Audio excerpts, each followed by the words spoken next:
जय हिंद दोस्तों, स्वागत है आपका लाल लर्निंग एकेडमी में। आज हम पढ़ेंगे पर्यावरण का अगला भाग, मतलब पर्यावरण से संबंधित कुछ महत्वपूर्ण टॉपिक। आइए शुरू करते हैं। आज हम पढ़ेंगे जानवरों की दुनिया। आज हम पढ़ेंगे जानवरों की दुनिया, मतलब जानवरों से संबंधित तथ्य। जानवरों का महत्व क्या है? मानव जीवन में जानवरों का महत्व क्या है? मनुष्य किस तरह से जानवरों पर आश्रित है? जैसे भोजन के रूप में जानवर हमें खाने के लिए क्या देते हैं? जैसे भोजन का स्रोत दूध, शाकाहारी लोगों के लिए अंडे और मांस और अंडे से हमें प्रोटीन, अन्य कई पदार्थ जो शरीर को जरूरी होते हैं, न्यूट्रिशन, वो हमें प्रोवाइड करते हैं। इसलिए जानवर हमारे भोजन के रूप में एक स्रोत का काम करते हैं। इसके बाद काम में सहायक। वैसे तो आज कृषि जो है वैज्ञानिक रूप से की जाने लगी है, नहीं तो खेतों में हल जोतने के लिए बैल, सामान ढोने के लिए बैल, खच्चर मतलब गधा, इन सब का इस्तेमाल किया जाता था। साथी और सुरक्षा प्रदान करते हैं, मतलब जानवर भी पर्यावरण का हिस्सा है, जाहिर सी बात है, साथ रहेंगे। और सुरक्षा प्रदान करना, सुरक्षा के दृष्टिकोण से आदमी ने कुत्ते को पालना शुरू किया। अब यहाँ से ये सवाल बनता है,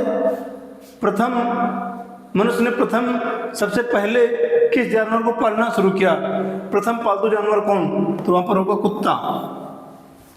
कुत्ता वफादार भी होता है, पर्यावरण संतुलन बनाए रखते हैं। जी, पर्यावरण संतुलन बनाने में भी जानवर हमारी मदद करते हैं, वो भी पर्यावरण का हिस्सा है, सजीव हिस्सा।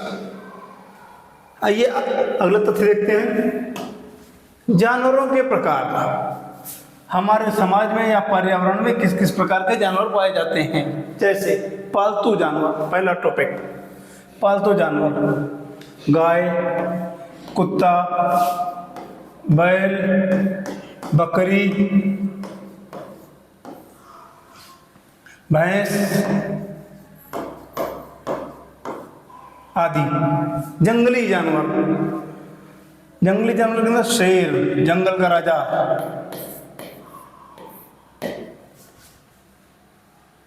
हिरन, शेर शिकार किसका करेगा? हिरन का। बाघ, चीता आदि। जलचर, मतलब जलचर का मतलब है जल में रहने वाले, जैसे मछली,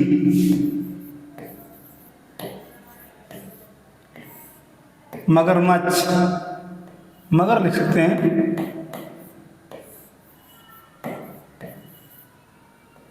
कछुआ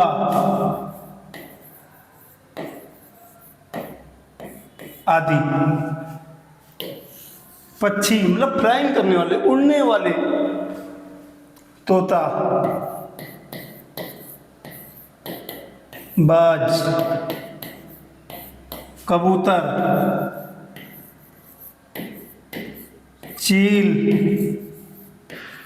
आदि।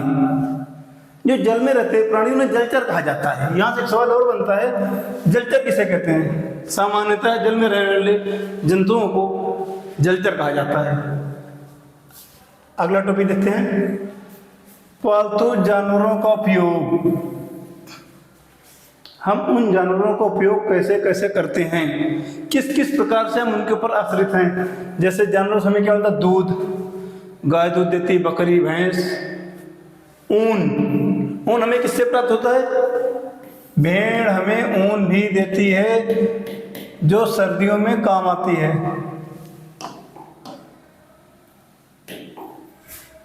अंडे, मुर्गी, अंडे हमें कहाँ से मिलते हैं? मुर्गियों से। बत्तख आदि। ऐसे कई जानवर हैं जो हमें अंडे प्रोवाइड करते हैं। जिनके अंडों का सेवन मनुष्य करता है। खेतों में काम करते हैं। अभी आप पिछले टॉपिक पर देखा, खेतों में काम, बैल हल जोतने का काम आता है, सवारी करने के भी काम आता है, मतलब बैलगाड़ी, बैलगाड़ी।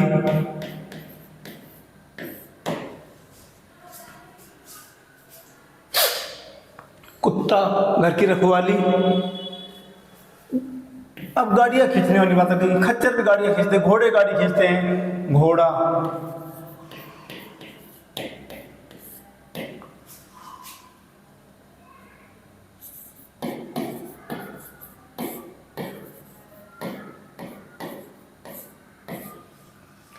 इंसानों को सुरक्षा प्रदान करते हैं। आ गई बात, इसमें कुत्ता प्रथम है। मनुष्य ने सर्वप्रथम कुत्ते को ही पाला था।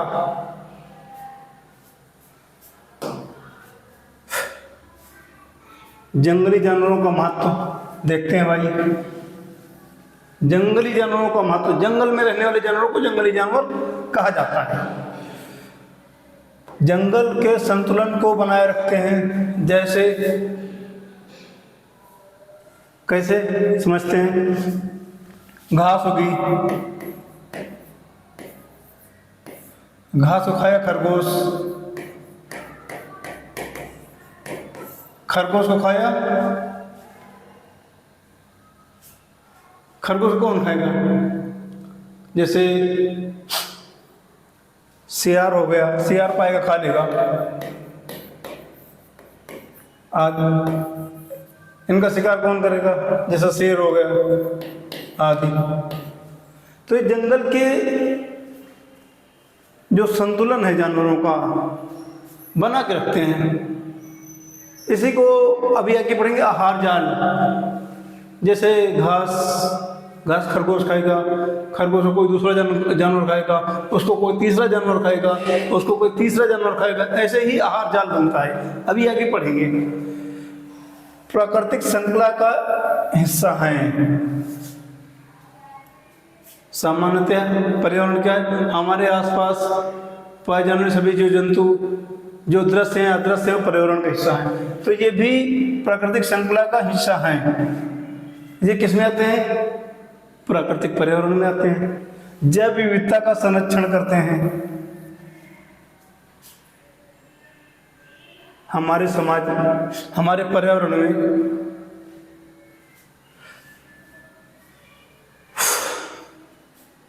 ये जानवर होते हैं, जंगली जानवर, ये जैव विविधता का भी संरक्षण करते हैं। अगला टॉपिक है जानवर और उनका आवास। मतलब कौन सा जानवर कहाँ रहता है। हमारी आगामी परीक्षाओं जैसे टेट, सुपर टेट या सी टेट में इन टॉपिकों से सवाल आते हैं। शेर कहाँ रहता है? शेर सामान्यतः जंगल में रहता है, हाथी जंगल में रहता है, हिरण जंगल में रहता है। लेकिन शेर के लिए गुफा, शेर जंगल में खुला नहीं रहता है, गुफाओं में रहता है, कंदराओं में रहता है, छिपने वाली जगहों पर रहता है।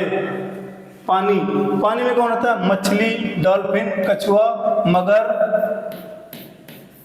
केकड़ा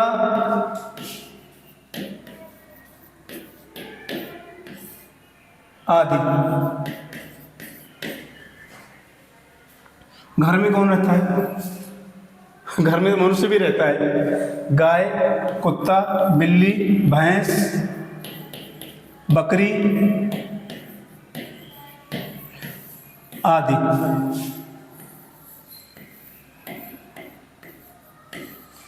कहने का मतलब यह है जो जानवर पालतू हैं वो घरों में रहते हैं, मनुष्यों के साथ रहते हैं, क्योंकि मनुष्य बहुत ही स्वार्थी है। सीधी सी बात है।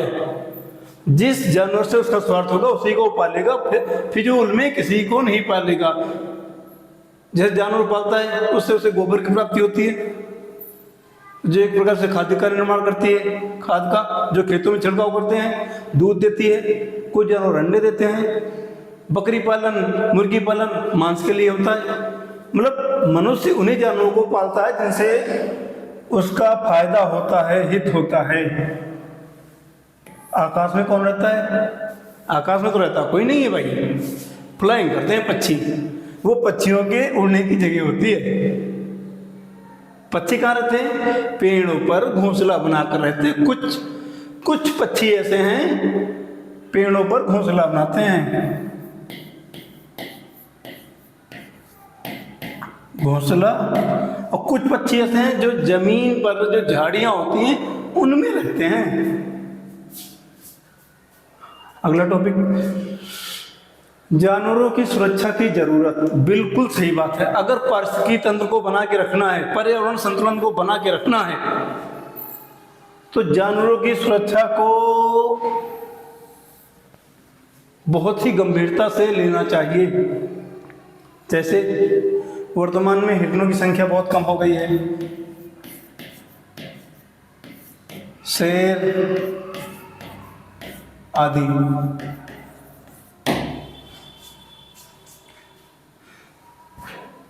अब कई जानवर ऐसे हैं, चीतल हो गए, हिरन हो गए, लकड़बग्घा हो गए, बारहसिंगा हो गए, जो संकटग्रस्त हो गए हैं। उनको संकटग्रस्त प्रजाति की सूची में डाल दिया गया है। उनका संरक्षण किया जा रहा है, उनको बढ़ाया जा रहा है।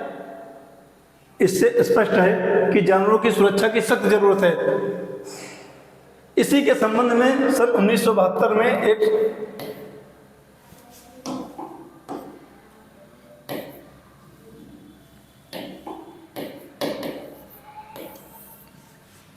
एक कानून भी लाया गया था। अगले, वनों की कटाई। आज का मनुष्य अपने स्वार्थ के लिए, आवास के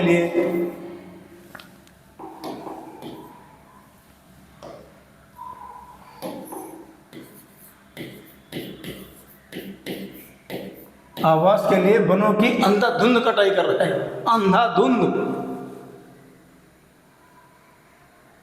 अगर हम पेड़ों की कटाई करेंगे तो जानवर कहाँ जाएंगे? इनका शिकार होगा, सड़क हादसे होंगे, एक गांव शहरों की ओर भागेंगे, लोगों को नुकसान होगा, जानवरों को भी नुकसान होगा। इसलिए वनों की कटाई पर रोक लगनी चाहिए। क्योंकि जैसे गांव और समाज हमारा रहने का स्थान है, वैसे जंगली जानवरों का स्थान भी जंगल है, उनको भी संरक्षण की जरूरत है। अगला हमारा पॉइंट है प्रदूषण और जलवायु परिवर्तन।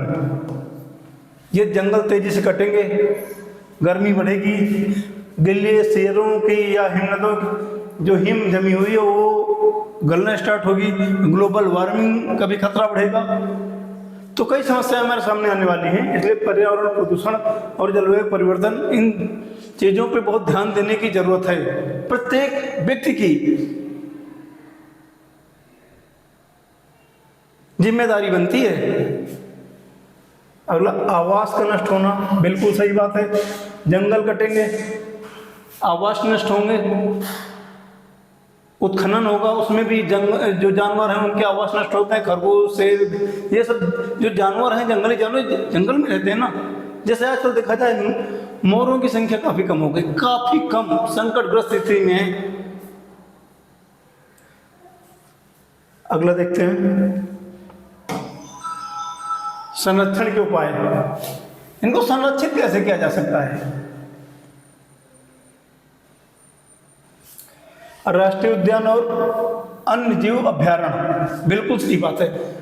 इनको भी कुछ जगह दे देनी चाहिए, कुछ जगह इनके लिए भी सिर्फ छोड़ देनी चाहिए कि यहाँ पे जानवर ही रहेंगे। मनुष्य का वहां पर दखलंदाजी नहीं होगी, मनुष्य का इंटरफेयर नहीं होगा। जैसे कई अभ्यारण्य बनाए गए हैं, जैसे उत्तर प्रदेश के लखीमपुर खीरी जिले में दुधवा नेशनल पार्क है, सबसे जीता जागता उदाहरण है। मध्य प्रदेश में कई अभ्यारण्य हैं। कड़े कानून और नियम। बिल्कुल ये सही बात है कि जानवर और जंगलों की सुरक्षा के लिए कड़े कानून और नियम बनने चाहिए, क्योंकि कई प्रजातियां वैसे संकटग्रस्त हो गई हैं। जन जागरूकता और अभियान। आम जनता को जागृत करने के लिए राष्ट्रीय तौर पर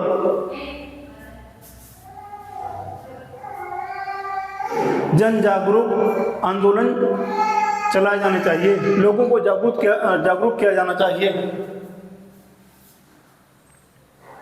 जब जागरूकता बढ़ेगी तो ये सारे जानवर, उनके आवास संरक्षित होना बढ़ जाएगा।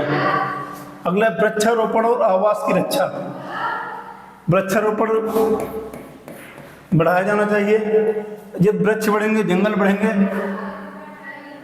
और जहाँ पर जानवर रहते हैं उन जगहों से छेड़छाड़ रोकी जानी चाहिए। वहाँ पर मनुष्य का आवागमन या छेड़छाड़ रोकी जानी चाहिए। हमारी जिम्मेदारी क्या बनती है? मनुष्य की जिम्मेदारी क्या बनती है? मानव तो एक सभ्य प्रजाति, सभ्य प्राणी है, एक शिक्षित प्राणी है, सबसे बुद्धिमान प्राणी मानव माना गया है। तो मनुष्य की भी कुछ जिम्मेदारी बनती है, हमारी आपकी भी जिम्मेदारी कुछ बनती है। हम क्या कर सकते हैं? जानवरों के साथ प्रेम और दया का व्यवहार करें, मतलब जानवरों को पाले, उनके साथ क्रूरता ना करें, उनके आवास रहन सहन में छेड़छाड़ ना करें। शिकार और अत्याचारों पर का विरोध। कई जानवर ऐसे हैं जिनके शिकार पर रोक लगी हुई है, लेकिन फिर भी लोग अपने शौक के लिए, तस्करी के लिए इनका शिकार करते हैं। सबसे बड़ा एग्जाम्पल गैंडे को ले लो, एक सींग वाला गैंडा। लोग उसकी सींग के लिए उसको मार देते हैं, क्योंकि उससे कई कामुक दवाएं बनती हैं, उनसे कई अन्य दवाएं बनती हैं, इसलिए उनका शिकार कर लेते हैं। क्योंकि गैंडे की जो है अंतर्राष्ट्रीय बाजार में बहुत ऊंची कीमत है, लोग गैंडे को मार देते हैं। पालतू जानवरों की देखभाल करें, जैसे बकरी, कुत्ता, भैंस, गाय, बैल, घोड़ा, खच्चर आदि जिन जानवरों का पालन करता है उनका ध्यान रखें। जैसे वो बीमार होते हैं तो उनका उपचार किया जाए, उनके खान पान पर ध्यान दिया जाए, उनके रहने सहने की मतलब रखने के लिए उचित प्रबंध किया जाए, और इनके संरक्षण के कार्यों में भाग लें। जरूरी नहीं कि सरकार ही सब कुछ करे, हमका, आपका, प्रत्येक व्यक्ति का नैतिक कर्तव्य है कि संरक्षण पर ध्यान देना चाहिए। निष्कर्ष निकलता है, यदि हम और आप इतनी जिम्मेदारी निभाते हैं, कड़े कदम उठाते हैं, सरकार कुछ ऐसी योजनाएं लाती है और हम और आप धरातल पर, मतलब धरती स्तर पर, जमीनी स्तर पर कार्य करते हैं, तो मंगल ही मंगल है। जानवर भी प्रकृति का अमूल्य उपहार है, उनको भी जीने का अधिकार है, उनको भी रहने का अधिकार है। इनकी रक्षा हमारा प्रथम कर्तव्य है। जैसे हम अपने परिवार के सदस्यों की रक्षा के लिए कड़े कदम उठाते हैं, चिंतित रहते हैं, वैसे जानवरों के लिए भी हमें चिंतित रहना चाहिए। पर्यावरण अगर स्वस्थ है, साफ है, सुथरा है, खुशहाल जानवर है तो खुशहाल जीवन है, फिर मनुष्य भी खुशहाल है। क्योंकि पर्यावरण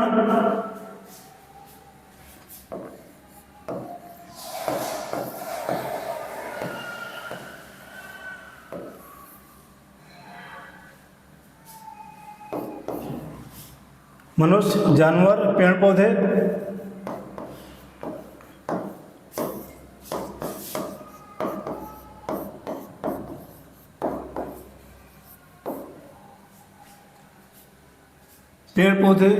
जानवर, हवाएं, ये धरातल सबसे मिलकर ही पर्यावरण बनता है। तो हमारी और आपकी जिम्मेदारी होती है कि पर्यावरण का ध्यान दें और खुश रहें।